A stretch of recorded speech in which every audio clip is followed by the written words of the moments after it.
sahabat pijar, selamat datang di Under Construction. Kenapa sih namanya Under Construction? Nah, ternyata kita ini semua lagi berobat jalan. Karena kehidupan kita itu seperti sebuah proses bersama-sama. So, membangun hubungan yang semakin dan semakin erat di dalam Kristus. Tahukah kalian kenapa program ini dibuat khusus buat kalian semua? Supaya kalian bisa bercerita tentang unek-unek, tentang beban, dan menanyakan banyak hal kepada kita semua. Mungkin pertanyaan itu terus berputar di dalam pikiran kamu ya. Dan pastinya bersama kakak-kakak yang ganteng-ganteng dan lucu-lucu, cute-cute, imut-imut yang ada di program ini. Kamu bisa bebas bercerita dan juga bahkan bertanya. Dengan menghubungi kita semua di nomor kontak WhatsApp yang tertera di sini nih. Tuh, lihat tuh. Di capture boleh, di foto boleh ya. Oke, dan kami sungguh berharap program ini bisa menjadi bekal buat teman-teman semua untuk membangun hubungan indahmu bersama dengan Tuhan kita yang luar biasa, yang dahsyat. Alright, selamat menyaksikan. Selamat datang di program Under Construction bersama saya Christopher Tapiheru. Dalam program ini kita bisa sharing bersama tentang pergumulan, kesaksian, bahkan pertanyaan-pertanyaan dari teman-teman semua. Di episode kali ini kita akan membahas tentang keselamatan, ya, yang gue kasih judul Saved from What? Diselamatkan dari apa? Ya, kita akan coba lihat sama-sama. Ya, kita akan belajar sama-sama. Ada pertanyaan sebelum menjawab pertanyaan ini, ada pertanyaan di balik pertanyaan. Sebelum menjawab pertanyaan diselamatkan dari apa, kita harus sadar bahwa kita diselamatkan karena siapa? Ya, diselamatkan oleh apa? Saved by grace. Kita diselamatkan oleh kasih karunia. Efesus 2 ayat 8-9 dikatakan, sebab karena kasih karunia kamu diselamatkan oleh iman. Itu bukan hasil usahamu, tetapi pemberian Allah. Itu bukan hasil pekerjaanmu, jangan ada orang yang memenggahkan diri. Ya, ayat yang kita harus tahu dan percaya sungguh-sungguh. Sekali lagi, kita diselamatkan bukan karena kebaikan kita, tapi karena kebaikan Tuhan. Ya, saking baiknya Tuhan, karena begitu besar kasih Allah akan dunia ini, sehingga Dia menganugerahkan anaknya yang tunggal, ya, Yesus Kristus, untuk mati di kayu salib bagi kita, supaya barang siapa percaya kepada Yesus tidak binasa, melainkan beroleh hidup yang kekal. We are saved by grace. Ya, kita diselamatkan oleh kasih karunia Tuhan. Roma 3:23-24 berkata, karena semua orang telah berbuat dosa dan telah kehilangan kemuliaan Allah. Dan oleh kasih karunia telah dibenarkan dengan cuma-cuma karena penebusan dalam Kristus Yesus. Ya, semua orang telah berbuat dosa, semuanya. Makanya dikatakan karena begitu besar kasih Allah akan dunia ini. Bukan hanya buat beberapa orang tertentu, Tuhan gak pilih kasih. Ya, Kristus diutus benar-benar untuk menyelamatkan semua orang. Ya, karena semua orang telah berbuat dosa, kehilangan kemuliaan Allah.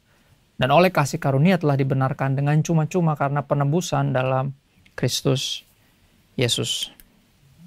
Hamba Tuhan bernama Wesley Parapat berkata, keselamatan adalah usaha Allah untuk mengembalikan manusia kepada tujuan penciptaan mula-mula.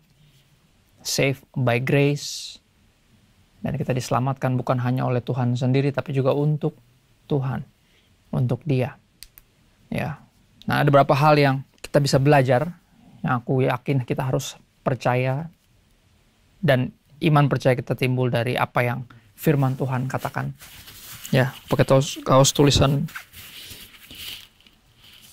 ini, ya, Scripture, sola scriptura, artinya semuanya yang kita imani, yang kita percaya harus berasal dari apa yang Tuhan katakan. Ya, dari firman Tuhan sendiri. Sebenarnya ada 4 hal, nanti saya rindu teman-teman juga bisa lihat sendiri di Alkitabnya. Karena yang keempat ini, kalau kita nggak sungguh-sungguh baca sendiri, kita akan punya asumsi-asumsi yang berlainan. Kita akan punya pandangan-pandangan yang berbeda tentang seperti apa Tuhan menurut kita. Tapi sekali lagi, kita harus kembali kepada apa yang firman Tuhan katakan. Ya, bukan apa Tuhan menurut kita, bukan Tuhan versi kita, tapi apa kata Tuhan tentang dirinya sendiri. Ya, yang pertama, kita diselamatkan, nih berbicara tentang save from what? Kalau udah benar, save by grace-nya, diselamatkan oleh kasih karunia, ya, oleh pengorbanan Kristus, oleh penebusan Yesus Kristus di kayu salib, baru kita bisa jawab, save from what? Kita diselamatkan dari apa? Yang pertama, kita diselamatkan dari dosa. Pengorbanan Kristus menebus dosa-dosa kita, membuat kita seperti perintahnya ketika Dia memutuskan untuk seperti melindungi, bahkan tentunya mengampuni. Perempuan yang kedapatan berzina di Injil Yohanes pasal 8 dikatakan gitu kan, tentang perempuan yang kedapatan berzina. Ya menurut hukum Musa mesti dihukum rajam batu sampai mati. Tapi Yesus memilih untuk berkata kepada orang-orang yang memutuskan untuk menghakimi orang ini. Ya, Yesus bilang pada mereka, kalau kalian siapa yang nggak punya dosa silakan sambit duluan. Dan dia bilang gitu. Akhirnya nggak ada satupun yang sambit batu ke perempuan itu. Terus Yesus datang ke dia dan Yesus bilang juga, saya juga tidak. Ya, saya juga tidak. Walaupun Yesus yang tidak berbuat dosa. Yesus yang punya hak untuk menghakimi perempuan ini. Satu-satunya yang bisa lempar batu cuman Yesus. Tapi dia memutuskan, dia mengatakan, aku juga tidak. Karena itu pergilah dan jangan berbuat dosa lagi.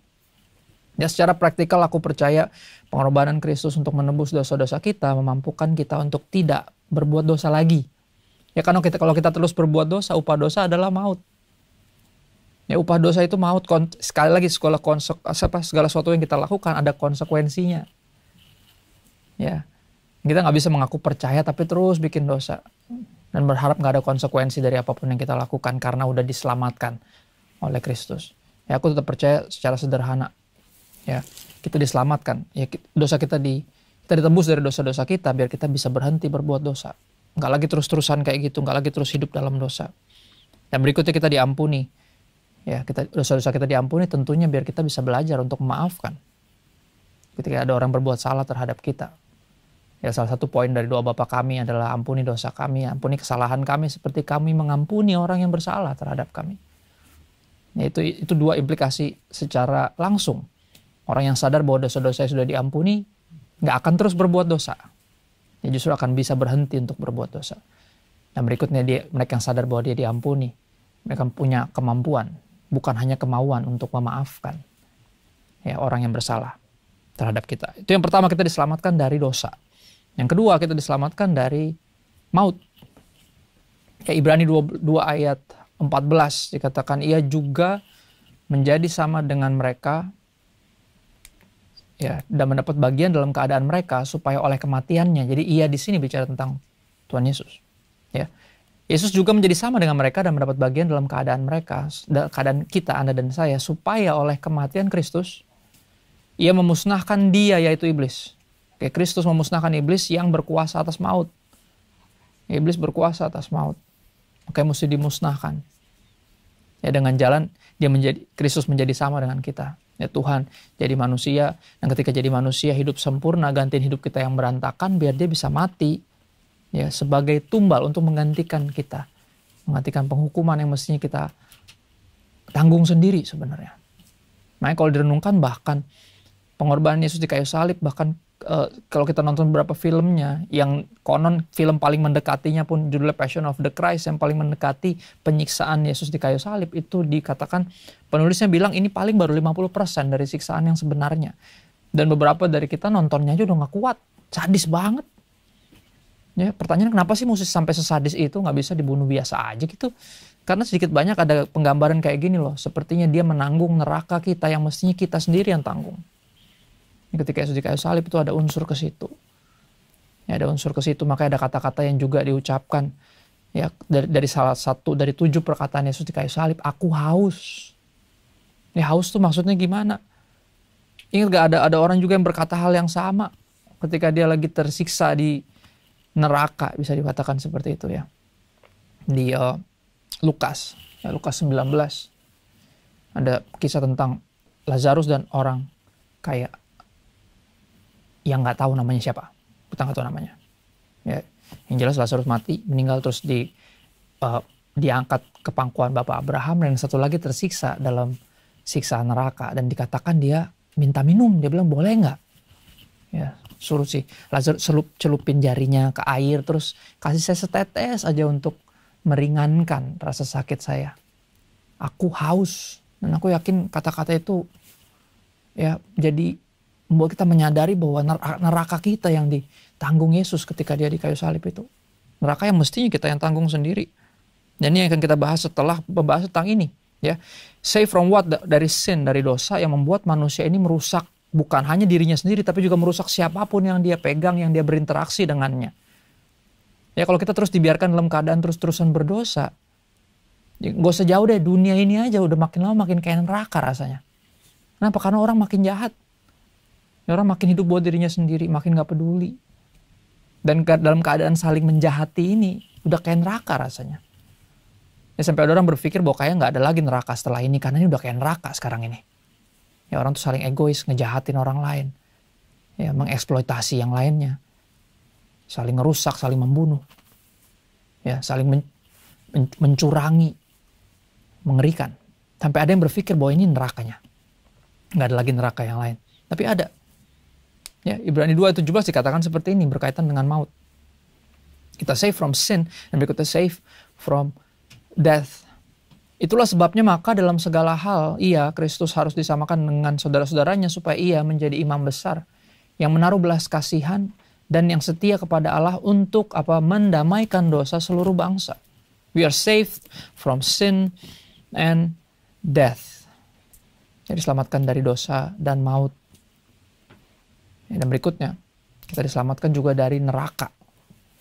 Percaya atau enggak, kalau kita baca Alkitab kita tahu yang paling sering ngomong tentang neraka itu Kristus.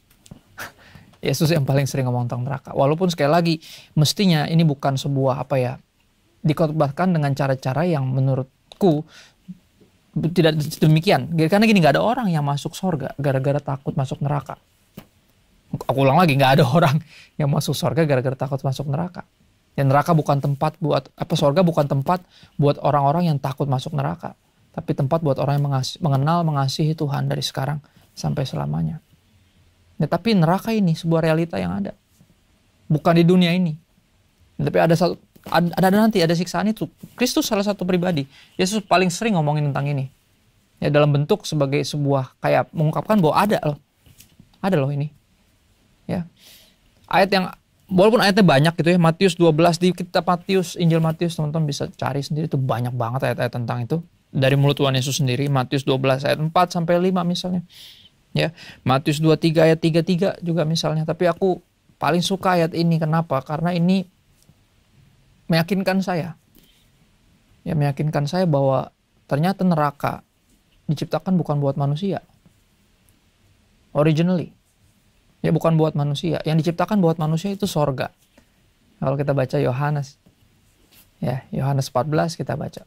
Di bawah judul Rumah Bapa. Yesus bilang, aku pergi ke sana untuk menyiapkan tempat bagi kamu. Kalau tempatnya udah siap, saya akan datang kembali. Menjemput kamu dan membawa kamu ke tempat saya. Supaya di tempat saya berada, di situ pun kamu berada. Oke, yang diciptakan buat manusia itu sorga. Di Matius 25 ayat 41 dikatakan demikian. Enyahlah dari hadapanku, hai kamu orang-orang terkutuk. Walaupun ini dikatakan kepada orang-orang nanti di hari terakhir. Ya, enyahlah ke dalam api yang kekal. Tapi ini kebenaran dikatakan, api kekal ini telah sedia untuk iblis dan malaikat-malaikatnya. Kalau udah suka film judulnya Minions artinya pengikut. Ya.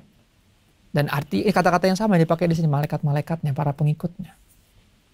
Dan jika memang neraka yang dibikin sebenarnya untuk iblis dan para malaikatnya, ya, dan sorga yang dibikin untuk kita manusia, kenapa? Ya, pertanyaannya kenapa lebih banyak manusia yang ikutin setan daripada ikutin Yesus? Itu pertanyaannya. Kenapa? Kalau sorga yang disiapkan untuk kita, kenapa kita memilih untuk ikut setan ke neraka? Ya, di sini dibilang neraka nggak dibikin buat manusia, buat iblis dan para malaikatnya, buat iblis dan para pengikutnya. Pertanyaannya kenapa masih ada aja orang yang mau ikutin setan, ikutin iblis ke neraka? Dan ada satu kaos yang sampai hari ini belum gue bikin. Berharap one day gue bikin. Oke, tulisannya sederhana. Neraka bukan buat manusia. Jangan mau ikut iblis ke sana. Itu tulisannya. Oke, ntar gimana desainnya nggak ngerti. Sampai hari ini belum dibuat-buat. Nah, ini soalnya banyak orang berpikir saya nggak bisa nyembah Tuhan yang bikin neraka untuk menyiksa manusia. Tuhan macam apa itu? Dan gitu. Jadi salah kaprah. Kenapa? Kan dari mulut Yesus sendiri kita tahu. Ya, api kekal tadi telah sedia untuk iblis dan malaikat-malaikatnya. Ada satu pertanyaan dari hamba Tuhan yang saya kagumi juga, dia bertanya seperti ini. Kalau bisa selamat, kenapa harus binasa? Dia bilang. Pertanyaan yang bagus. Ya, kalau emang sorga yang diciptakan untuk kita, kenapa kita mesti berakhir di neraka yang sebenarnya diciptakan untuk iblis dan malaikat-malaikatnya? Dan yang terakhir, yang terberat tentunya. Kita harus belajar percaya bahwa kita diselamatkan dari murka Allah. Nah ini yang aku yakin akan menimbulkan banyak pertanyaan, karena sampai sepanjang sejarah kekristenan pun ini selalu yang jadi perdebatannya. Neraka nggak ada kali Kak, masa sih Tuhan ciptain begitu sadis banget Tuhan misalnya. Ya gini, kalau neraka nggak ada, atau anggap hell berarti maut juga nggak ada, oke, death juga nggak ada. Terus Yesus selamatin kita dari apa? Ya, kita akan anggap remeh pengorbanan Kristus, karena dia nggak nyelamatin kita dari apa-apa. Kalau kita anggap remeh pengorbanan Kristus, kita akan anggap remeh juga dosa. Ini semuanya imbasnya kayak efek aku bilang efek domino. Yang sini jadi domino kan gitu, ini jadi hitam, semuanya jadi hitam, ini jadi putih, semuanya kebalikannya. Dan sama ketika doktrin-doktrin dasar dari kekristenan ini tentang sin, death, hell, bahkan tentang wrath of God, yang adalah kita diselamatkan dari semua itu. Ya kalau kita akan menganggap remeh pengorbanan Kristus, pada akhirnya kita menganggap remeh Tuhan yang kita sembah. Ini imbasnya kemana-mana soalnya. Mungkin rasanya kita akan selalu struggle tentunya. Kita nggak habis pikir kok ya, kan Tuhan tahu semuanya Kak. Misalnya nggak usah jauh deh, dari buah aja dulu deh di taman gitu. Ya dari pohon yang ditaruh itu. Kan Tuhan udah tahu Kak, manusia bakal makan buah itu. Kenapa tuh pohonnya taruh di situ? Kan gitu. Ya kan kita mempertanyakan segala sesuatu yang justru harusnya bisa kita kagumi justru. Ya, ketika kita yang milih sendiri untuk melawan Tuhan. Tapi Tuhan yang berjanji akan menyelamatkan kita. Ya benar nggak? Proto-evangelium, Injil yang pertama, diucapkan di Kejadian 3 ayat 15. Digenapi di Yohanes 3 ayat 16. Ya kan? Keturunanmu akan meremukkan kepala ular katanya. Tuhan udah janji. Ya, untuk mengirimkan juru selamat. Itu yang mestinya membuat kita kagum, bukan sebaliknya. Kalau Tuhan udah tahu kenapa ditaruh situ. Gitu. Pada akhirnya tanpa pilihan, nggak pernah akan ada cinta. Tanpa pilihan nggak ada cinta, tapi pilihan punya konsekuensi. Ada yang salah pilih, kan gitu. Itu bahkan ketika manusia udah berbuat salah, ya, yang membuat all went wrong, ya, Tuhan tetap memutuskan untuk menyelamatkan dan pada akhirnya didapati sebagai pemenang. Ya, kitab Wahyu, rangkumannya adalah dengan judul sederhana Kristus Victor, Kristus sang pemenang. Ya, Wahyu bukan tentang neraka, tentang antikris, tentang naga, tentang akhir zaman. Wahyu tentang Kristus. Ini kan dari ayat pertama dari kitab Wahyu, inilah wahyu Yesus Kristus. Ya, pada akhirnya cuma ada dua tim nanti. Ya, Kristen dan antikristus. Dan udah pasti tim yang mana yang menang. Yang Kristus adalah tuannya. Tim pemenang itu. Ya, tapi bahkan di kitab itu sendiri kita belajar. Ya, bahwa ini akan kita struggle selalu. Ya, tapi ini seperti sedikit banyak menunjukkan siapa yang kita percaya. Apakah perasaan kita sendiri, pertimbangan kita sendiri, menurut kita sendiri, ya, atau apa kata Tuhan sendiri tentang kenyataan ini. Sekali lagi, mesti disadari bahwa Yesus Kristus adalah pribadi yang paling sering ngomong tentang neraka. Ya, yang kita baca di Wahyu 14 ayat 9 sampai 11. I hope there's a Bible near you. Aku harap always there's a Bible near you. Oke. Kita hidup dalam dunia yang gelap dan dalam peperangan setiap saat. Kalau teman-teman suka rasakan kelelahan di jiwamu karena sedikit banyak kita kayak lagi diperebutkan. Ya, kita dalam medan perang diperebutkan terus. Ya, oleh Tuhan dan iblis. Iblis berusaha menjatuhkan kita, Tuhan berusaha untuk membawa kita naik. Ya, untuk kembali bersama Dia, untuk kembali ke penciptaan mula-mula, mau dibawa kembali ke rancangan semula yang indah itu. Kita kayak rasa diperebutkan. Makanya karena kita hidup dalam peperangan. Di medan perang adalah sebuah kebodohan untuk di medan perang tanpa bawa senjata. Dan aku percaya digambarkan dengan tepat, ya, sebagai pedang roh. Firman Tuhan adalah pedang roh yang berfungsi untuk melawan semua yang lain. Ya, selengkap senjata Allah yang lain bentuknya sebuah pertahanan. Tapi satu-satunya yang bentuknya penyerangan adalah Alkitab. Disebut firman Tuhan adalah pedang roh. Kita nggak bisa bertahan tanpa firman Tuhan. Manusia nggak hidup dari roti saja, tapi dari setiap firman keluar dari mulut Tuhan. So I hope there's always a Bible near you. Ya, Wahyu 14 ayat 9 sampai 11. Dikatakan seperti ini, dan seorang malaikat lain, malaikat ketiga menyusul mereka dan berkata dengan suara nyaring, Jikalau seorang menyembah binatang dan patungnya itu dan menerima tanda pada dahinya dan pada tangannya, maka ia akan minum dari anggur murka Allah yang disediakan tanpa campuran dalam cawan murkanya. Kayak pernah dengar? Oh ya, ini cawan yang Yesus minum di kayu salib. Ya, cawan yang benar-benar dia sampai berdoa di Getsemani waktu itu. Oke, sampai seperti keringatnya seperti cucuran darah, kalau bisa dibilang. Ya, sampai segitunya berdoa, berkali-kali berulang kali berdoa sampai berkata, jikalau boleh cawan ini lalu daripadaku. Karena cawan itu isinya kita punya kesalahan. Ya, yang akibatnya mengakibatkan Tuhan murka. Dan dibilang kalau orang nggak mau, yang nggak mau percaya sama Yesus dan pengorbanannya, dia akan minum cawan murka itu tanpa campuran, minum sendiri. Ya, entah kita pilih Yesus yang minumin buat kita, ya kita terima pengorbanannya, pengampunannya, karyanya di kayu salib, itu artinya dia minum cawan itu buat kita, atau kita mesti minum sendiri nanti. Pada akhirnya setiap dosa pasti nggak akan lewat tanpa ada hukumannya. Entah hukumannya ditanggung Kristus atau kita sendiri yang tanggung. Makanya sangat krusial untuk percaya Yesus atau enggak. Ini bukan sesuatu yang cuma doktrinal, sesuatu yang bentuknya pandangan agama tertentu. Ini sesuatu yang nyata. Kalau kita nggak yang nggak terima pengorbanan Kristus, kalau bukan Yesus yang minumin cawan itu, kita yang mesti minum cawan murka itu. Tanpa campuran lagi, nggak kebayang deh kayak apa. Ya, disediakan tanpa campuran dalam cawan murkanya, dan ia akan disiksa dengan api dan belerang di depan mata malaikat-malaikat kudus dan di depan mata anak domba. Ayat 11, maka asap api yang menyiksa mereka itu naik ke atas sampai selama-lamanya, dan siang malam mereka tidak henti-hentinya disiksa, yaitu mereka yang menyembah binatang serta patungnya itu, dan barang siapa yang telah menerima tanda namanya. Cawan murka dikatakan. Ya, so we are saved from what? Sin, death, hell, and the wrath of God. Dan ini mesti jelas. Kalau kita nggak ngerti ini, kita nggak akan pernah ngerti kenapa Kristus sampai mesti segitunya diremukkan di kayu salib. Ya, karena dia menanggung kesalahan kita, dia menanggung dosa kita, mestinya kita yang diremukkan di situ. Mesti kita yang berakhir disiksa selamanya di neraka, tapi dia menyelamatkan kita. We are saved from sin, death, hell, and the wrath of God. We are saved by God's grace. We are saved karena pengorbanan Kristus.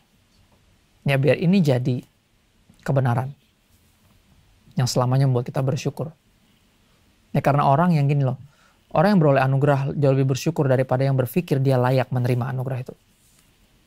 Ya, semakin kita ngerasa kita nggak layak, mestinya saya dengan semua kesalahan, dengan masa lalu saya, dengan semua kesalahan yang udah pernah saya buat, mestinya saya binasa. Tapi saya nggak habis pikir dia mau mati buat saya. Saya nggak habis pikir Yesus mau mati buat saya. Ya, dan biar ini kita akan obrolin saat ini tentang saved from what, tentang keselamatan. Yuk, aku open buat siapapun yang mau bertanya, mau diskusi. We are here. Shalom, Pastor. Shalom. Shalom, ya. Jadi aku mau nanya nih, Pastor. Jadi kan kita tahu nih keselamatan satu-satunya dari Tuhan Yesus Kristus. Ya. Tapi misalnya begini, ada orang yang percaya keselamatan satu-satunya oleh Tuhan Yesus Kristus, tapi statusnya dia atau agamanya dia bukan Kristen. Apakah dia tetap diselamatkan atau gimana, Pastor? Oh, aku percaya seperti firman Tuhan katakan, ini tentang juru selamatnya, bukan tentang agamanya. Pada akhirnya agama tidak menyelamatkan. Aku pun mesti terima kenyataan ini bahwa agama Kristen gak bisa menyelamatkan. Yang menyelamatkan seorang Kristen bukan karena dia beragama Kristen, tapi karena Kristus mati buat dia. Dan itu berlaku buat semua orang. Berlaku buat semua orang regardless of their religion. Kalau iman mereka kepada Kristus, ya mereka pasti diselamatkan. Karena tidak ada keselamatan di bawah kolong langit ini selain di dalam nama Yesus. Ya, itu sih. Bukan agama, jadi nggak pernah ada. Bahkan aku pun belajar harus menerima kenyataan ini. Ya, bukan agama Kristen yang menyelamatkan saya, tapi Yesus Kristus. Itu sih. Terima kasih, Pastor. Sama-sama. Halo, Pak. Aku mau nanya. Oke, misalnya kan gimana? Kan kita diselamatkan dari dosa, dari maut, dan dari murka Allah karena Tuhan Yesus Kristus telah berkorban dan telah mati di kayu salib. Nah, aku mau nanya gimana sih kalau orang yang hidupnya itu sebelum Tuhan Yesus lahir gitu, kan belum ada pengorbanan Tuhan di atas kayu salib ya. Apakah mereka juga bisa dapat keselamatan juga seperti kita gitu? Terus aku juga mau nanya sih, kan ada orang-orang pilihan Allah kan yang bisa diselamatkan. Nah, apakah ada orang yang hidup dan diciptakan emang benar itu dia bukan umat pilihan Allah gitu, diciptakan untuk tidak dipilih gitu. Apakah kayak gitu? Apa emang semua orang sebenarnya umat pilihan Allah gitu? Gimana Kak? Ya, berkaitan ada dua berarti pertanyaan kamu. Yang kedua jawabannya udah pasti jelas. Maksudnya yang namanya aja pilihan berarti ada yang nggak dipilih, gitu kan? Nggak mungkin semuanya kalau semuanya dipilih, terus apa artinya dipilih? Ya kan? Dari banyak orang ada satu yang dipilih misalnya, itu kan pilihan artinya. Nah kalau semuanya dipilih terus dipilih dari apa? Sama dengan keselamatan. Misal kalau semuanya diselamatin terus diselamatin dari apa? Karena nggak ada yang kenapa-napa juga. Ya, itu kan pertanyaan yang pertama tadi sebenarnya aku kurang jelas sebenarnya. Kamu nanya apa? Boleh Kak. Ya. Yang pertama itu kan kita diselamatkan karena ada Tuhan Yesus yang berkorban di atas kayu salib kan. Yang orang-orang yang meninggal sebelum era Yesus gitu ya. Iya, Ya di kitab Roma bisa dibaca dengan lengkap mungkin ya. Itu dijelasin bahwa bahkan pengorbanan Kristus itu menebus dosa benar-benar bahkan yang semua manusia yang pernah ada gitu, bahkan dari Adam sekalipun. Itu dijelasin jelas kok di kitab Roma. Jadi itu berlaku. Maksudnya keselamatan berlaku buat semua ya, saved by grace pada akhirnya, tapi pada akhirnya yang berikutnya ini yang benar-benar merespon. Karena di sebelum Yesus ada pun, maksudnya sebelum Yesus ya lahir dan hidup terus habis itu mati di kayu salib, kan juga ada orang-orang yang menyembah disebut Allah Israel, Tuhan yang benar, atau ada nyembah-nyembah yang lain gitu loh. Ya nggak mungkin kan nyembah Allah yang benar itu dianggapnya binasa juga. Makanya pengorbanan Kristus juga mencakup yang semua yang di perjanjian lama, yang di era sebelum Yesus. Itu sih. Lebih lanjutnya aku yakin pasti banyak yang bisa menjelaskan lebih lengkap. Tapi kenyataannya itu di kitab Roma dijelasin kok. Ya bahkan sampai apa yang mengurung dalam apa, pokoknya bahasanya itu cukup berat. Tapi aku saranin ada terjemahan Alkitab bagus bahasa Indonesia masa kini namanya. Nah itu akan sangat helpful. Aku percaya pengorbanan Kristus buat semua manusia, bahkan sebelum Yesus lahir. Itu sih. Kak. Ya. Salam Kak, mohon izin bertanya Kak. Yes. Salam, mohon izin, saya Daud Halomansilahi dari Papua Barat. Ini Kak, saya mau nanya seperti ini. Kan keselamatan itu kan bukan karena jerih payah kita, kan bukan karena kita cari keselamatan itu makanya kita mendapat, bukan karena kita memperjuangkan keselamatan itu biar kita dapat, kan semua itu karena kasih karunia yang telah ditentukan sejak awal permulaan Kak. Nah menurut Kakak sendiri sebagai hamba Tuhan yang sudah melayani, akankah keselamatan itu bisa hilang Kak? Karena gini Kak, kalau kita sebagai penginjil juga, kalau kita menginjili orang juga, kalau orang itu nggak dapat kasih karunia dari Allah Bapa, kita sampai kapanpun dia nggak akan nerima. Jadi menerima keselamatan itu menurut saya nggak harus kita pintar atau bijak seperti itu. Jadi menurut Kakak, akankah keselamatan itu bisa hilang? Sebagai seorang penginjil, bagian kita adalah memberitakan Injil. Ya, memberitakan bahwa keselamatan hanya di dalam Yesus. Masalah orang itu nerima atau enggak itu jelas bukan bagian kita. Ya, seperti kita ketika kita melihat orang hidup dalam dosa, kita cuma bisa menasehati. Ya, dan memberitakan kebenarannya. Kalau lu terus bikin kayak gini, lo tahu akan berakhir di mana. Itu bagian kita. Tapi bagian dia adalah untuk merespon. Oke, saya mau bertobat dari dosa saya. Saya mau percaya sama Yesus. Buat saya itu bagiannya dia, bukan bagian kita lagi. Ya, dan bukan urusan kita juga nih tahu orangnya dipilih atau enggak. Makanya kita menginjil ke semua orang. Ya, saya beritain Injil sampai hari ini termasuk juga di gereja. Ya, orang-orang yang saya pikir udah di gereja mesti pada percaya Yesus lah ya. Belum tentu, ada yang nggak sungguh-sungguh percaya Yesus makanya masih hidup dalam dosa misalnya. Ya, mengenai pertanyaan keselamatan bisa hilang atau enggak, saya selalu percaya kalau kita nggak punya, kita nggak bisa kehilangan. Ya, ada orang yang di mulutnya aja terima Yesus, tapi hidupnya sama sekali nggak ada urusannya sama Yesus. Dia cuma cari aman doang. Gue mau hidup buat diri gue sendiri dengan suka-suka gue, tapi gue pengen ada jaminan keselamatan. Oh ya udah deh, gue percaya Yesus. Tapi iman percayanya kepada Yesus nggak mengubah apapun dalam hidupnya. Ya, salah satu yang tadi aku bahas tentang kalau orang sadar bahwa dosanya sudah diampuni, dia akan meresponinya dengan cara berhenti berbuat dosa. Ya, bisa nggak keselamatan hilang? Pertanyaannya adalah, seringkali pertanyaannya kalau buat saya pribadi sesuatu yang salah, karena saya tahu ini anugerah. Ini pertanyaan yang salah. Ya, bisa nggak seorang Kristen kehilangan keselamatannya? Kalau saya akan nanya balik lagi, bisa nggak Tuhan Allah Bapa kehilangan anak-anaknya? Ya, masalah pemilihan tadi, ada pertanyaan tentang pemilihan tadi. Ini kita nggak pernah tahu mana yang dipilih, mana yang enggak. Makanya kita menguji diri kita. Kalau kita sungguh-sungguh dipilih, kita orang-orang pilihan, kita akan pertama meresponi terhadap berita baik itu. Yang kedua, kita akan hidup sesuai apa yang kita percaya. Kalau Yesus emang Tuhan, kita akan mulai melakukan yang dia perintahkan dan tidak melakukan yang dia larang. Ya, tapi kalau kita mengaku menerima keselamatan tapi masih terus hidup dalam dosa, diragukan kita terima keselamatan apa enggak. Nah, orang yang belum menerima keselamatan, nggak akan bisa kehilangan keselamatan. Orang dia juga nggak punya. Ya kan, kita nggak bisa kehilangan yang kita nggak punya. Jeleknya apa? Kenyataannya kita bisa berasa punya, padahal nggak pernah punya. Ada satu ayat di Alkitab, ya di kitab Injil, dari mulut Tuhan Yesus sendiri bilang kayak gini, ya orang yang tidak mengerjakan itu, ya apa yang dia pikir ada padanya akan diambil daripadanya. Apa yang dia kira ada padanya. Seringkali ini yang terjadi di lapangan, orang berpikir dia udah pasti selamat. Dan dia memperlakukan kasih karunia Tuhan semena-mena. Ya, kan sekali selamat tetap selamat, Kak. Kan gue selamat bukan karena perbuatan baik gue.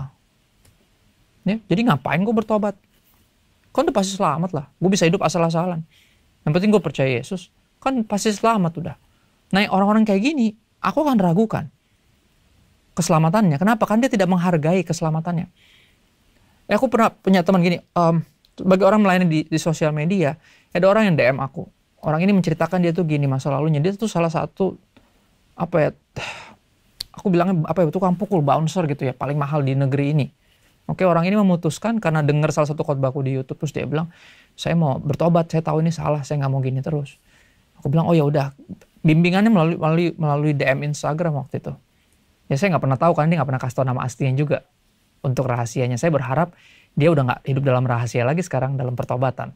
Yang menarik adalah apa, orang ini udah biasa banget mukulin orang, bunuh orang aja udah biasa kali. Ya karena tukang pukul salah satu yang paling disegani lah di negeri ini. Terus dia bilang dia mau ikut Yesus, akhirnya saya bimbing, dia setiap kali baca Alkitab, saya kasih tahu bantuin artinya apa, dan akhirnya dia tanya, oke, saya udah mulai baca Alkitab nih, dalam berapa waktu, saya mesti ngapain lagi? Saya bilang, oh ya udah cari gereja aja yang terdekat, ya mesti tertanam dan bertumbuh, saya bilang. Ya mesti tertanam dan bertumbuh. Akhirnya udah, dia datang ke satu gereja, dia kasih kabar, ada gereja nih dekat rumahku, oh ya udah puji Tuhan. Dan dia kebaktian, tiba-tiba di minggu malamnya langsung, ya dia kayak kirim, di direct message Instagram tuh kayak bisa kasih voice note gitu. Dia kirim, dia nangis, dia nangis-nangis, terus dia bilang, aduh saya binasa nih, kata dia. Hah? Kenapa kamu habis dengerin apa? Saya bilang. Jadi dari sekian banyak judul khotbah, tema khotbah yang bisa dikhotbahin, somehow dia langsung denger tentang khotbah bahwa keselamatan bisa hilang. Jadi ketika orang udah percaya Yesus, memutuskan percaya Yesus, habis itu bikin dosa lagi, habis itu dia udah pasti binasa. Dan dia sebagai orang yang lagi berobat jalan, aku bilangnya. Ya berobat jalan, dia ngerasa langsung binasa. Saya langsung tanya, emang lu habis bikin apa sih? Sampai lu ngerasa keselamatan, lu pasti binasa, keselamatan lu hilang. Terus dia bilang, gue tadi pukul orang lagi di jalan, gini. Ya terus aku kayak bingung ya, mau nangis apa mau ketawa. Aku terharu karena apa? Orang ini sampai menganggap mukul orang tuh udah sesuatu big deal buat dia. Bayangin, ini orang biasa ngebunuh orang loh. Tapi dia bikin dosa mukul orang aja, itu udah menakutkan banget sama dia. Jadi terus dia nangis, gue binasa ya Pak Pastor, tadi pendeta itu bilang gitu soalnya. Kalau saya udah tahu nih saya terima Yesus, saya udah mau bertobat tapi saya bikin dosa lagi, saya pasti masuk neraka. Terus saya bilang gini, bro, air matamu, menunjukkan bahwa keselamatan ini sangat berharga untukmu. Orang yang gak selamat, orang yang gak terpilih, gak akan memperlakukan keselamatan segininya.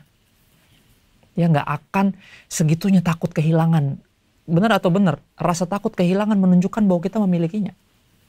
Orang yang gak punya sense of belonging, jangan-jangan emang gak pernah punya. Makanya saya benar-benar sanksi dengan lihat orang yang ngomongin Injil tuh jago banget. Ya, tapi hidupnya gak ada perubahannya.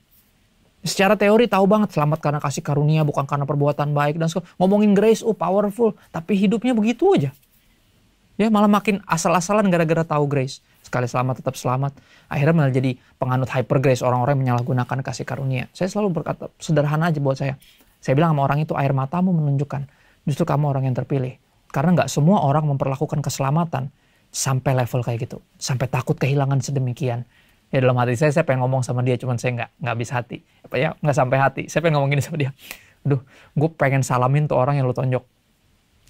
Puji Tuhan banget, dia ketemu lo tuh bukan 2 minggu lalu ketika lo masih preman. Itu orang bagus banget cuma ditonjok. Biasanya udah hilang, udah mati dia. Pas banget dia bertemu lo tuh ya udah bertobat gitu. Yang udah mulai tahu bahwa ini tuh salah. Sampai nonjok orangnya gemeteran. Orang yang biasa bunuh orang. Dan buat saya itu pasti karya Roh Kudus dalam dirinya. Dan untuk menyadarkan bahwa dia itu dianugerahi. Dan air mata itu menunjukkan. Justru gini, buat saya, orang yang nggak pernah takut kehilangan keselamatan, jangan-jangan memang nggak pernah punya keselamatan itu. Karena sense of belonging selalu menunjukkan apakah kita memilikinya atau tidak. Pertanyaan bisa hilang atau enggak, saya tetap percaya kita nggak bisa kehilangan yang nggak pernah kita punya. Itu jawaban saya. Ya mudah-mudahan ngebantu. Ya, Kak. Thank you, Bro Daud. Terus kayak gini, Kak. Terus Ya. kan terus gini, tadi kan sempat ada saudara kita nanya kan, emang agama Kristen kan nggak membawa keselamatan kan, semua itu kan karena Yesus Kristus.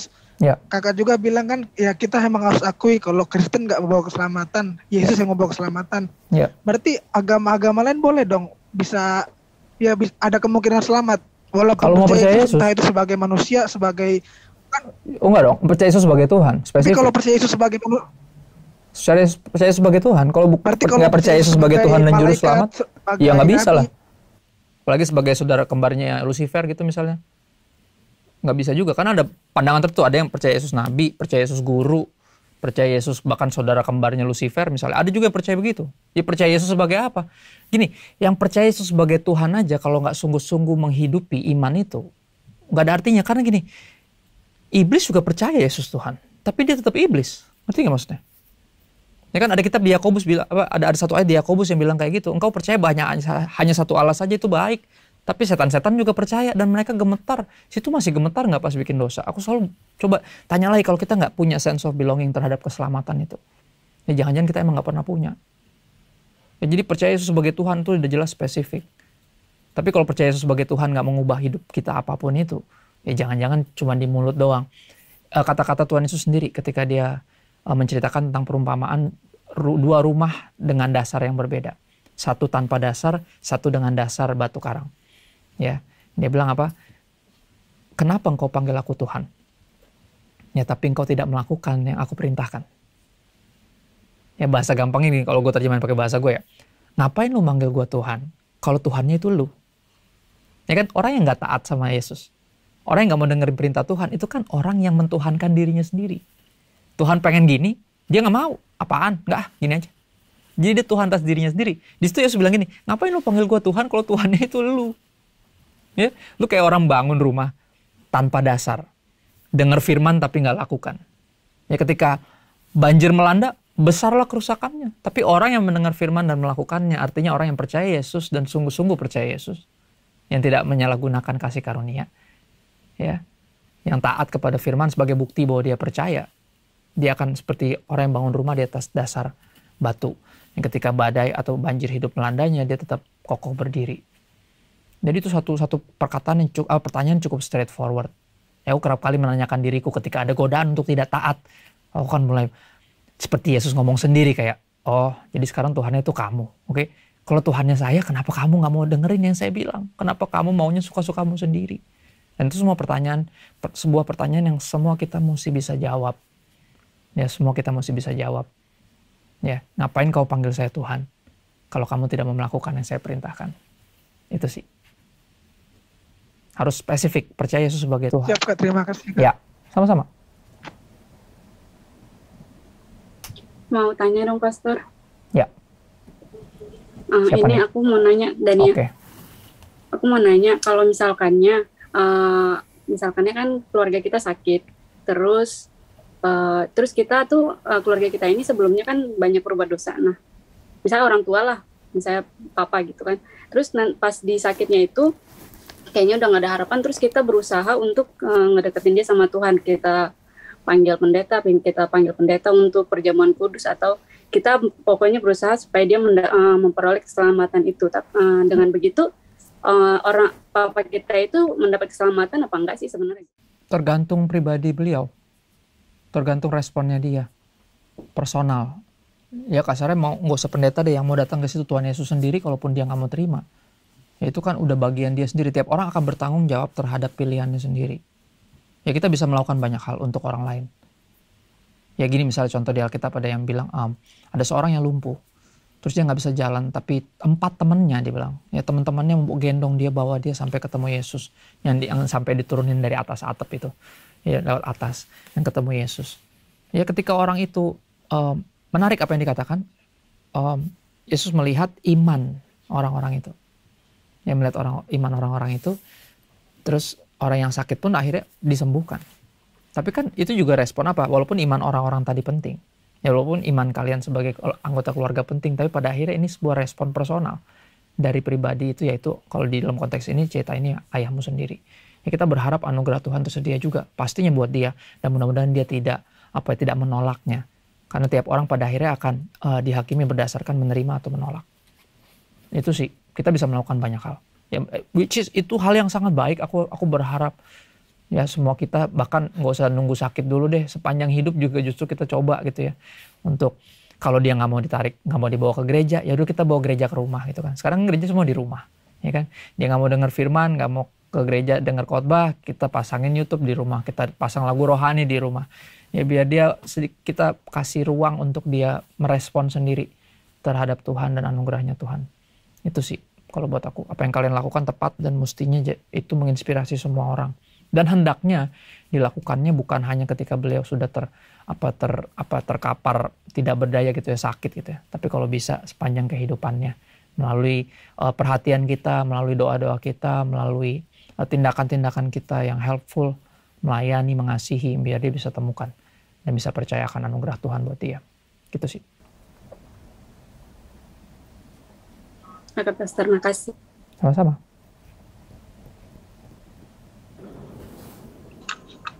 Halo, Pastor. Ya. Mau tanya langsung aja ya. Yes. Ini terkait dengan yang ditulis di Lukas 23 ayat 42-43. Ya. Di situ diceritain di sisi sebelahnya Yesus pada saat disalib, dia menerima Yesus pada saat detik-detik terakhir Ya. sebelum ajalnya gitu ya, dan Ya. dia mendapatkan keselamatan. Ya. Nah, itu memaknainya gimana ya, Pastor? Apa nggak bisa, kalau misalnya pernah saya mikir pendek mau tobat gitu, jadi kayak ya udahlah tar aja lah, tunggu aja gitu, tunggu aja detik-detik terakhir atau gimana? Nah, ya. itu sebenarnya memaknai sebenarnya mental untuk bertobat di detik-detik terakhir itu justru mental menyalahgunakan kasih karunia sebenarnya. Ya nggak? Kalau sempat tobat, kalau enggak, kalau matinya mendadak gitu, misalnya tiba-tiba kelindes kereta gitu, tiba-tiba atau kenapa gitu, tiba-tiba langsung mati, nggak sempat bertobat, nggak sempat sekarat, terus kayak Yesus ingat aku, kalau ingat remember me, ya kan? Kalau sempat ngomong gitu, kalau mati langsung. Jadi gini, mental untuk bertobat nanti aja kalau udah tua, kalau udah sakit, di hari terakhir, nanti gue kayak penjahat di sebelah Yesus. Itu justru samanya kayak pandangan bahwa udahlah sekali selamat tetap selamat. Itu sama ngaconya buat saya. Ya kalau kita punya kesempatan itu, kalau sempat sekarat dan bisa terima, bisa bertobat. Nah kalau enggak, ya kayak misalnya gini, orang suka ada yang menunda-nunda pertobatan misalnya. Ya, kayak dia nunda-nunda diet sama olahraga. Udah besok deh, makanannya lagi enak nih, kan gitu. Diet selalu mulai besok. Tapi bertobat nggak bisa besok. Kenapa? Karena belum tentu punya besok. Ya kan? Dia datang sebagai pencuri. Yesus datang kedua kali, kita nggak pernah tahu. Dan kita belum tentu punya besok. Bisa jadi malam ini hari terakhir kita hidup. Besok pagi udah nggak bangun lagi. Bener gak? Jadi besok bukan saat yang tepat untuk bertobat. Karena kita belum tentu punya. Kata Alkitab sendiri, kata firman Tuhan, kalau mau bertobat tuh sekarang. Jika engkau mendengarkan suaranya pada hari ini, janganlah keraskan hatimu, dikatakan seperti itu. Ya, jadi buat saya adalah suatu hal yang sangat gegabah dan bodoh lah untuk menunda-nunda pertobatan. Apalagi pakai ayat ini. Ayat ini menunjukkan apa? Pada akhirnya kita selamat oleh karena kasih karunia. Gini, benar atau benar? Kalau orang ini, si penjahat yang bertobat ini akhirnya nggak mati di kayu salib, kira-kira dia bikin dosa lagi atau enggak? Bisa jadi ya, bisa jadi enggak. Ya harusnya, normalnya apa? Harusnya enggak. Harusnya enggak. Karena dia nggak habis pikir kan. Iya, Ya. Gini, menarik adalah ini perenungan pribadi ya tentang apa yang orang ini bilang. Kenapa dia minta diingat? Kenapa? Karena dia tahu, dia nggak sadar, dia sadar bahwa dia nggak mungkin bisa diampuni. Terlalu berdosa.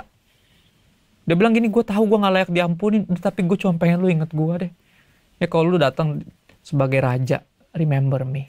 Orang ini tuh tahu diri. Dia tahu dia sama jahatnya sama penjahat yang satunya lagi. Dia tahu dia terlalu jahat dan kayaknya gue nggak layak diampuni, udah pasti nggak layak. Tapi lu inget gue aja udah bagus deh. Makanya Tuhan Yesus bilang apa? Saat ini juga lu bersama gue di Firdaus. Dan itu jadi sebuah kebenaran yang indah. Pada akhirnya kita selamat oleh kasih karunia, bukan hasil perbuatan kita. Tapi please jangan sampai kita menyalahgunakan kasih karunia. Ya, dengan hidup asal-asalan, dengan terus hidup dalam dosa. Aku yakin kalau orang ini dikasih kesempatan hidup setelah dia menerima Yesus di kayu salib itu, aku yakin hidupnya nggak akan sama lagi seperti yang sebelumnya. Ya, tadi aku udah bahas juga tentang dosa kita diampuni, salah satunya biar kita bisa berhenti berbuat dosa. Itu sih, bro. Ya. Thank you, Pastor. Sama-sama. Selamat siang. Selamat siang. Terima kasih untuk kesempatan ini. Nama saya Tri Utami.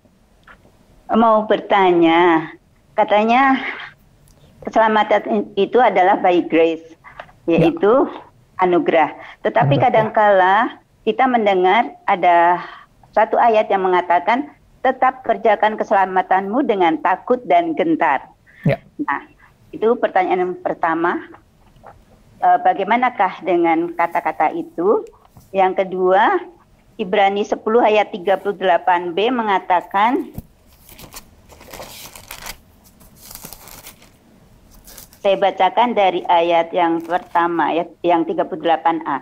Tetapi orangku yang benar akan hidup oleh iman. Dan apabila ia mengundurkan diri, maka aku tidak berkenan kepadanya. Di dalam 38 ayat yang B, 38b ini dari Ibrani 10, mengundurkan diri. Ini ada banyak kesaksian, bukan kesaksian ya, tapi banyak cerita-cerita yang kita pernah dengar bahwa pendeta pun, penginjil pun, atau orang-orang biasa seperti saya kadangkala belum hidup bertobat. Jadi kadangkala meskipun kita sudah memberitakan Injil, sudah melayani ke sana kemari, namun kita tidak bertobat, bahkan hidup lagi seperti yang dulu-dulu manusia lama karena keberdosaan kita. Nah, ini ada contoh soal ada satu, ya masih kerabat lah gitu, dia hidup dulu sudah melayani Tuhan, sudah hidup dalam Tuhan, sudah dibaptis, namun karena pergaulan, tuntutan hidup, akhirnya kembali kepada hidup yang lama, bahkan tidak, ya dalam hatinya sih masih mengenal Kristus, tapi karena dia menikah dengan orang lain agama, jadi dia masuk ke sana, bersahadat di sana, tapi dalam hati kecilnya dia mengatakan, saya tidak cuma karena ingin menikah saja. Itu. Bagaimana dengan orang seperti ini? Apakah dia masih bisa diselamatkan? Padahal di dalam Ibrani 10 ayat 38b tadi, Tuhan tidak berkenan kepadanya lagi. Terima kasih, hanya itu pertanyaan saya. Ya. Berkaitan dengan mengerjakan keselamatan, ayatnya harus dibaca satu perikop, saya percaya, tetaplah kerjakan keselamatanmu. Di ayat 12, kalau dibaca terpisah, kita akan bingung. Tapi di ayat 13 di situ dijelasin. Aku baca lengkap ya. Hai saudara-saudaraku yang kekasih, kamu senantiasa taat. Garisin kata-kata senantiasa taat. Taat setiap waktu berarti. Karena itu tetaplah kerjakan keselamatanmu dengan takut dan gentar. Bukan saja seperti waktu aku masih hadir, tapi terlebih pula sekarang waktu aku tidak hadir. Ayat 13, karena tuh ayatnya koma tuh, bukan titik. Karena Allah lah yang mengerjakan di dalam kamu, baik kemauan maupun pekerjaan menurut kerelaannya. Jadi baik kemauan maupun kemampuan menurut kerelaannya. Pada akhirnya ini sebuah anugerah. Ya, lakukanlah segala sesuatu dengan tidak bersungut-sungut. Ya, artinya bukan karena keterpaksaan. Ya, bukan bahkan karena takut masuk neraka, takut kena azab, takut nggak diberkati. Ya, tapi hendaklah kita melakukannya karena kita bersyukur. Ya, bahwa Tuhan mengerjakan di dalam kita kemauan. Ya, Tuhan menganugerahkan kepada kita juga kemampuan. Ya, pekerjaan menurut kerelaannya tadi. Lakukanlah segala sesuatu dengan tidak bersungut-sungut, tapi dengan ucapan syukur dan berbantah-bantahan, supaya tujuannya kamu tiada beraib dan tiada bernoda sebagai anak-anak Allah yang tidak bercela di tengah-tengah angkatan yang bengkok hatinya dan yang sesat ini, sehingga kamu bercahaya di antara mereka seperti bintang di dunia, sambil berpegang pada firman kehidupan, agar aku dapat bermegah pada hari Kristus, bahwa aku tidak percuma berlomba dan tidak percuma bersusah-susah.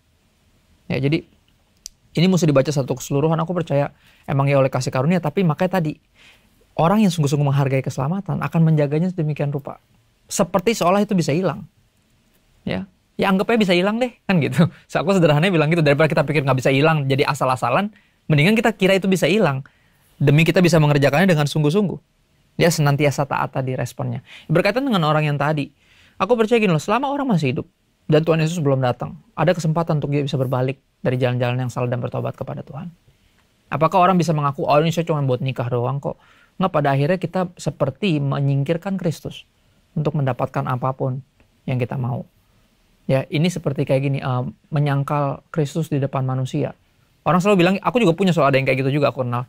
Ya dia bilang kayak, Tuhanku masih Yesus kok. Lu tahu kan gue masih berdoa ke Yesus walaupun udah pakai cara agama yang lain. Ya cuman kayak sedikit banyak apa yang kita lakukan tuh penyangkalan kepada Kristus. Penyangkalan kepada Kristus. Kalau orang nanya lu, Yesus siapa? Pasti kalau kita bilang Yesus bukan Tuhan, berarti kan penyangkalan terhadap Kristus. Dan berkaitan dengan penyangkalan ini, keluar dari mulut Yesus sendiri bahkan, ini sesuatu yang benar-benar ekstrim. Ya, barang siapa menolak aku di hadapan manusia. Ya, anak manusia pun akan menolak dia ketika dia datang kembali nanti. Ya, istilah menolak manusia ini yang menyangkal dia ini, yang menolak manusia ini ketika di hadapan Bapaknya nanti. Dan itu satu ayat yang benar-benar harus direnungkan. Ya, jangan sampai dalam hidup kita menyangkali Kristus, apapun itu bentuknya. Ya walaupun tadi ngakunya kayak Yesus masih Tuhan kok. Oh ya, cuma kalau Yesus masih Tuhan, kita nggak mungkin mentuhankan. Kalau dalam tanda ini kayak kehausan kita untuk berumah tangga misalnya atau apapun. Ya, saya gini, orang menyimpang dari iman itu selalu alasannya antara perut sama di bawah perut. Kalau saya selalu bilangnya. Ya perut itu bicara kemakmuran, uang, tahta, itu ya, kekayaan, ketenaran. Di bawah perut bicara urusan tuh seks, jodoh, dan semua kepentingan-kepentingan yang lain. Makanya digambarkan di Alkitab secara secara sangat-sangat vulgar sebenarnya. Digambarkan Yudas. Ya, Yudas Iskariot yang menjual Yesus dengan 30 keping perak, yang mengembalikan uang itu, dan dia menyesal, dia mati bunuh diri, dan dibilang tali bunuh dirinya itu talinya putus, ya mayatnya jatuh ke tanah dan perutnya terburai, isi perutnya itu keluar semua. Itu penggambaran bahwa pada akhirnya apapun yang kita tukar untuk menukar Yesus, itu semuanya bentuknya adalah kerugian di pihak kita. Ya jangan pernah menukarkan Kristus dengan apapun dan siapapun, karena there is none like Jesus. Tiada yang seperti Yesus. Kalau kita menukarkan Yesus dengan alasan apapun, yang rugi itu kita. Tapi apakah masih ada harapan? Masih ada. Di bagian kita adalah terus mengingatkan, menghimbau orang itu untuk kembali, mengajak dia, memohon dia, ayo dong. Jangan gitu dong, maksudnya. Ya selama dia masih hidup, Yesus belum datang, masih ada kesempatan sih. Kalau aku tetap percaya itu. Dan kita masih punya kesempatan untuk ayo, terus ajakin dia. Dengan harapan dia ada satu titik di mana dia memutuskan untuk kembali kepada Kristus. Karena ini yang Yesus bilang, barang siapa datang kepadaku, tidak akan kutolak. Jadi apapun itu, dia udah pernah mungkin dalam tanda kutip ya, udah pernah murtad kayak, udah pernah ngapain kayak, tapi selama dia balik, Tuhan Yesus bilang, tidak akan kutolak. Dan kita pegang kata-kata Yesus. Itu. Terima kasih banyak. Sama-sama. Halo Kak Chris. Ya. Kembali lagi sama Yuda Kak. Yes. Kalau kita kan percaya bahwa di dalam Yesus dan tidak ada satu-satunya jalan selain Yesus Kristus. Ya. Ya, itu amin gitu ya. Ya. Lalu kita udah bahas dari kehidupan sekarang. Nah, kita masukkan di dalam situasi yang pernah menimpa saudara saya gini Kak. Jadi saudara saya ini masih kecil. Dan kita percaya bahwa dia menuhankan di dalam hati dan mengaku Yesus Kristus adalah Tuhan. Itu kan biasa kan? Titik tolak untuk titik tolak untuk orang itu sudah percaya. Nah, kalau konteksnya ini anak bayi, dia belum bisa mengaku. Nah, sepandangan kakak sendiri, gimana? Apakah dia itu safe?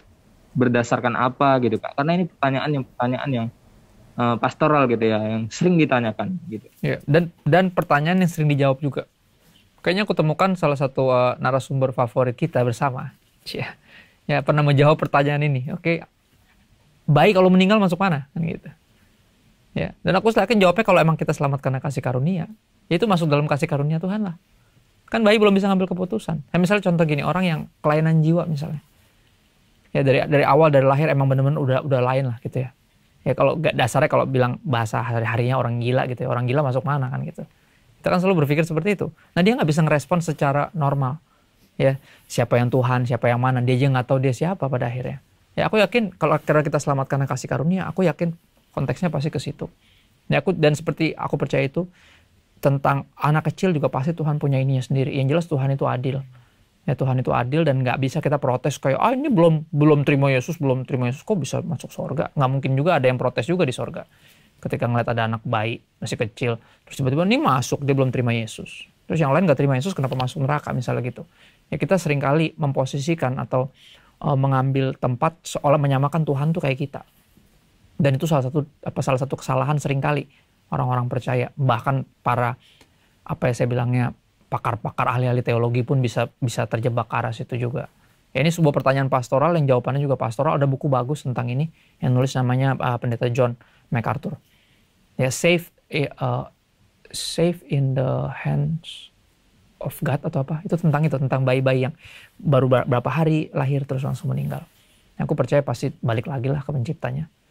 Gitu loh. Aku punya teman juga yang kayak gitu ngalamin anaknya cuma sempat setahun. Ya terus meninggal. Terus dia nanya secara pastoral, ini maksudnya apa ya Tuhan kasih kita anak ini cuma setahun. Yang kita langsung kehilangan, terpukul ya. Aku bilang ya yang udah pasti mendatangkan kebaikan bagi kalian. Entah itu kalian udah sadari atau belum sekarang. Tapi benar atau benar, menariknya karena kehilangan anak ini mereka makin menyadari, mensyukuri bahwa anak itu benar-benar anugerah Tuhan. Nah sekarang udah punya anak lagi. Udah punya anak lagi dan benar-benar menghargainya sungguh-sungguh dan mensyukurinya kepada Tuhan. Karena pada akhirnya kan sebuah kepercayaan yang dipercayakan. Kepercayaan yang lebih besar dipercayakan sama Tuhan. Karena nggak sedikit kita dapati juga ada orang yang hamil di luar nikah terus anaknya dibuang di kali bro. Ini kan sedikit banyak ini pasti mengerjakan sesuatu dalam kita, apapun yang kita alami dalam hidup. Dan ini udah pasti bukan buat anaknya, ini pasti buat orang tuanya. Karena anaknya benar-benar numpang setahun aja gitu. Ya numpang setahun menghadirkan sukacita, menghadirkan ucapan syukur kepada Tuhan. Tapi habis itu diambil gitu aja. Ya aku percaya tetap jawabannya ya pasti balik ke penciptanya sih. Gitu, karena kan selamatnya karena kasih karunia pada akhirnya. Gitu. Terima kasih sudah bersama saya di program Under Construction. Sampai bertemu di episode berikutnya. Saya Christopher Tapiheru. Salam terang bagi Indonesia. Kak, emangnya kenapa sih aku harus diselamatkan? Emangnya kenapa sih aku harus ditebus? Emang resep kak aku ditebus-tebus? Kenapa aku harus dibenarkan dan disucikan kembali? Mungkin teman-teman punya pertanyaan itu semua. Nah, harusnya yang Kak Kristo tadi bagikan harusnya membangunkan sebuah kesadaran dan keputusan di dalam hidup kita untuk mengembalikan hubungan kita dengan Tuhan. Dan hidup sesuai dengan rencana Tuhan itu sendiri dan tujuannya. Saya sudah mengambil keputusan itu. Dan semenjak saya mengambil keputusan itu, hidup saya indah sekali. Nah, saya mau nanya nih sama sahabat Pijar, bagaimana dengan kamu semua? Oke. Kamu baru saja menyaksikan Under Construction bersama Kak Christopher Tapiheru. Terima kasih sekali lagi buat Kak Kristo. Keren banget. Sangat memberkati. Dan sekarang nih Kak Kristo, mungkin teman-teman semua punya banyak pertanyaan. Atau mau curhat, atau mau minta didoakan. Boleh banget langsung menghubungi kita di nomor WhatsApp di bawah ini. Ini dia nih, langsung aja difoto, di capture. Biar teman-teman bisa hubungi kita kapan aja. Nanti pasti kita balas. Oke, kalau gitu sampai ketemu lagi di episode yang akan datang. Jangan kemana-mana, tetap tungguin Under Construction. Alright, sampai ketemu ya guys. Salam terang bagi Indonesia.